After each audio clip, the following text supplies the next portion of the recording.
my lovely people, you're welcome back once again to my YouTube channel. If you're seeing my face for the first time, my name is Isoa. I'm a content creator based in Saskatoon, Saskatchewan, Canada. You're welcome to this family. If it is your first time, don't make it your last. Come again and again and again. We have fun here, okay? Even if you are attracted by the title of this video, just stick around and watch other content of mine, okay? Subscribe to this channel if you are not a subscriber. Turn on the notification bell so that whenever I upload any video, you get notified and hook up with other of my content, okay? Thank you so much, guys.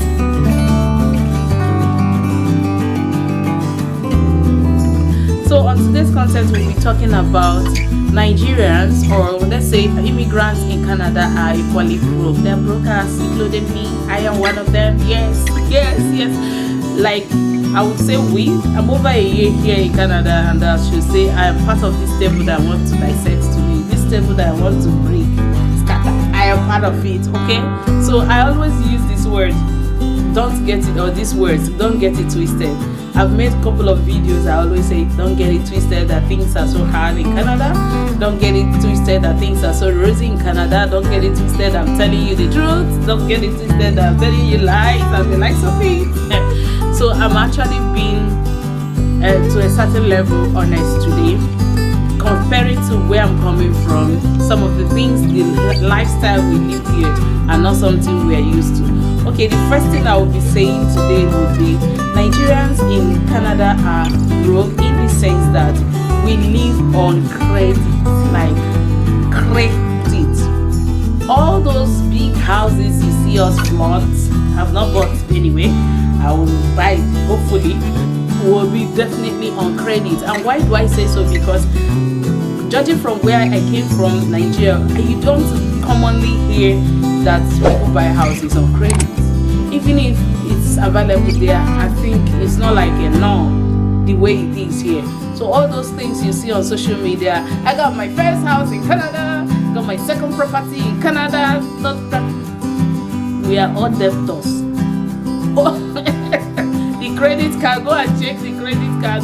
We are all debtors paying. So most houses are being bought either or paid out by the bank or all these mortgage brokers, and they will assist you with getting house. Then you'll be paying small. So you are the house owner, but you are not the house owner. I don't know if it makes sense. You are owing. You are a debtor. So that's the first thing.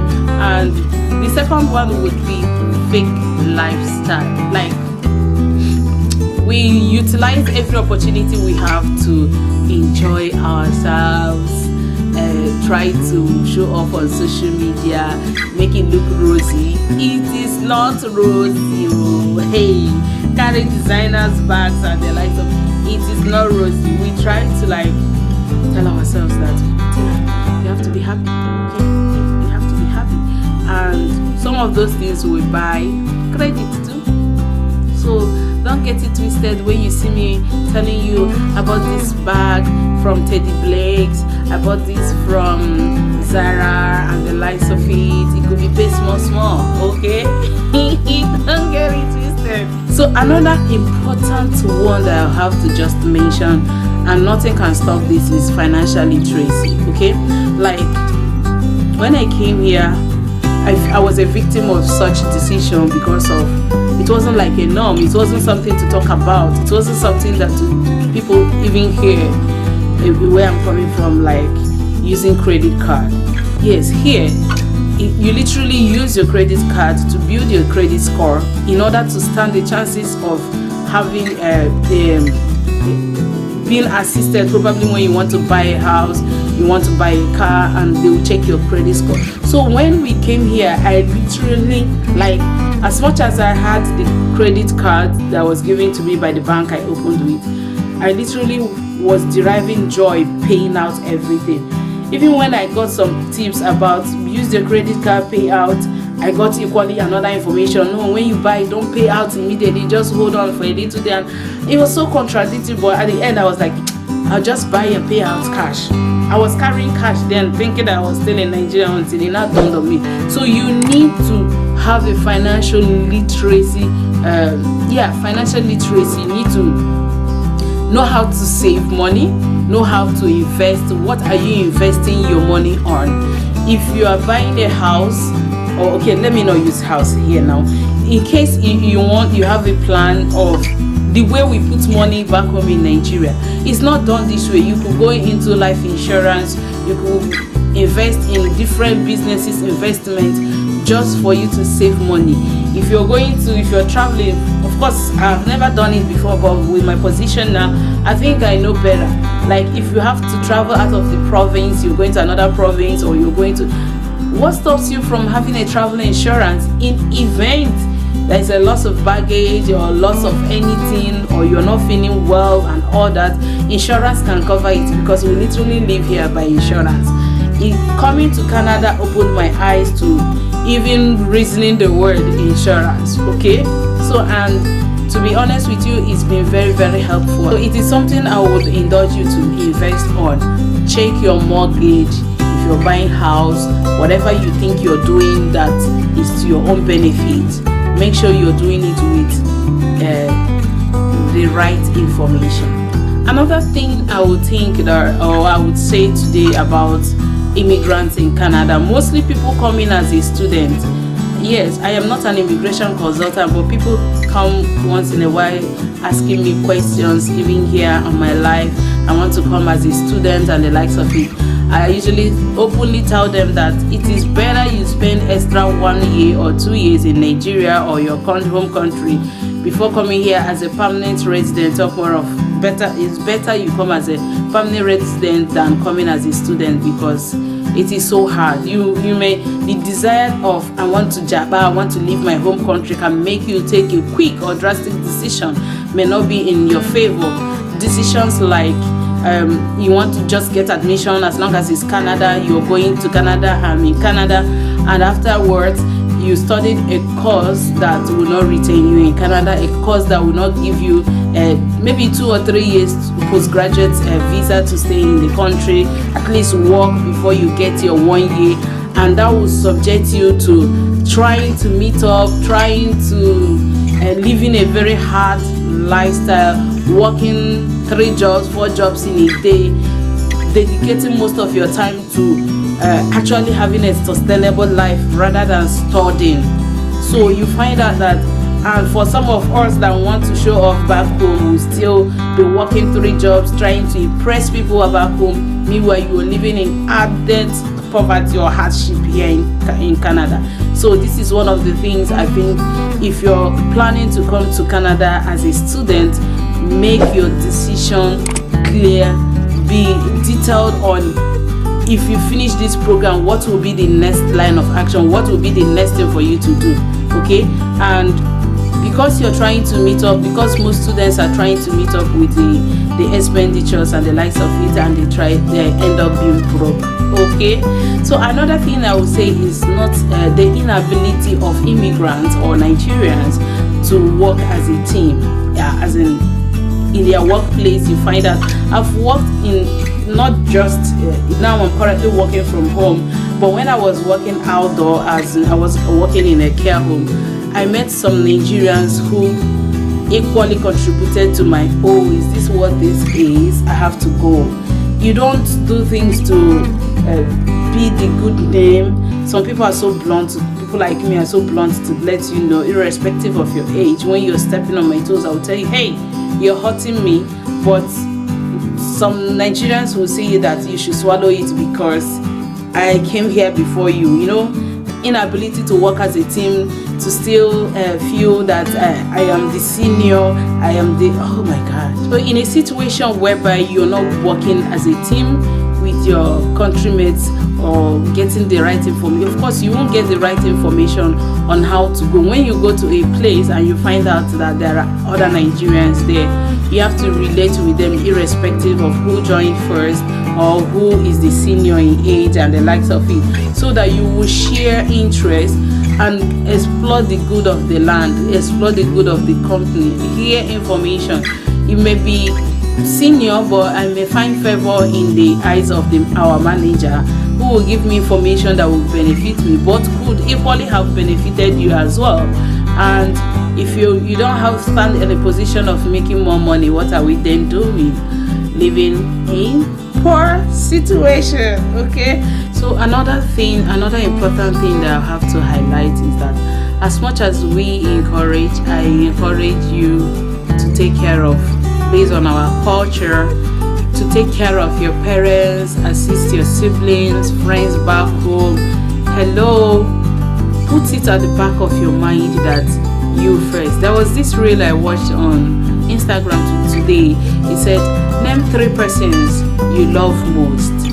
As in, name 3 persons you love most within 3 seconds. And for me, I quickly named the 3 persons that I am in love with.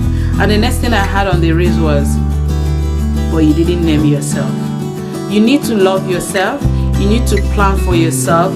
You need to care for yourself. You need to ask yourself these keys. If you're a parent that I brought today, if I'm not found tomorrow, what should I do? What am I supposed? How would they be? At what financial state would they be? Where am I leaving them to? Am I leaving them into the street or what? Plan yourself. As much as you're sending money back home, do not try to impress anybody. You send black tags home, everybody calling you, well, this person swallows the shovel, the other one swallows refrigerator and the likes of it. They will continue taking money from you, even when to a certain level it might be true that you need to help, but consider yourself first before them. Another important reason or why I think that Nigerians in Canada are broke is because of something that I will share the news, or I will give you people the reason why I've made series of mistakes since I came to Canada, and why I feel I have settled for something that is much lesser than what I want. I don't know if it makes sense. Yes, I do. It makes sense. I know it makes sense. Like, I feel with my potentials, with what I've acquired, experience, knowledge, and all that I am not where I'm supposed to be now. I have a more like a reason why I took that decision. But I feel equally that some people have settled for, as job not there now, this is the one we have. You end up doing jobs that on a normal day, you know you are worth more because you feel that there are no jobs there. Go out there, tell yourself it is possible. I know of a friend who told me, shared a story with me a couple of days ago, and I was like, wow. Take the bull by the horn, apply to that job. Tell yourself it's not about you got an accent, it's not about your color, your skin color, it's not about this video. So I'm literally telling you guys, at the point I was asking myself, is this video turning into a moral instruction? But that's not it. The main message on this point is Nigerians in Canada settle for whatever that is available, and they will be tied to it that they forget the things that are more important, their goals, their dreams. Yes, you are in a country that is assisting you, but you still have projects, you still have things that you need to do. Okay, I just want to be taking it slowly, so Nigerians in Canada do not have it as it is, how we think we block it from trees. It is not like that. They work 2 jobs, 3 jobs, just to tell you some straight tax, some not tax, as in, you know, skill job and the likes of it, just to make it living. As much as we encourage that, but please put yourself in the right position. If you are back home in Nigeria, will you walk around the clock the way you are working? Is it that you are better a rich person in Nigeria than in Canada, where it is assumed that you are a better financially rich person? So Nigerians in Canada are equally poor. It is not rosy. Don't get it twisted, okay? If you agree with me, I know this content might step on some toes, but it's all about bringing out the content the way it is. Please don't come for me. I love you all. I encourage you, whatever you know you're doing that is putting food on your table, that you're not dependent on anybody, you're not begging to pay your mortgage fee, you're not borrowing to survive, to offset your credit card and the likes of it. Please go ahead and do it, but in the end, remember that you need to take care of your health, yourself, your family before any other thing, okay? Because he who fights and runs lives to fight again. So if you try to like work 3 times in a day and the 3 jobs and the likes of it because you want to make money, to show off, to do all those stuff, please take it slowly so that you will live to work in the next 5-10 years, okay, if you so desire. So thank you guys, that's where I'll be wrapping today's content up. If you agree with me, please share this video in other groups so that others will learn. This is little message to my brothers and sisters, including myself. I was equally advising myself, and at the same time, if you are not subscribed to this channel, please consider clicking on the red subscribe button and join this family. Turn on the notification bell so that whenever I upload any video, you get notified, and smash the like button for me, okay? Thank you, Sham. Thank you for sharing. Love you. See ya guys later. Mwah.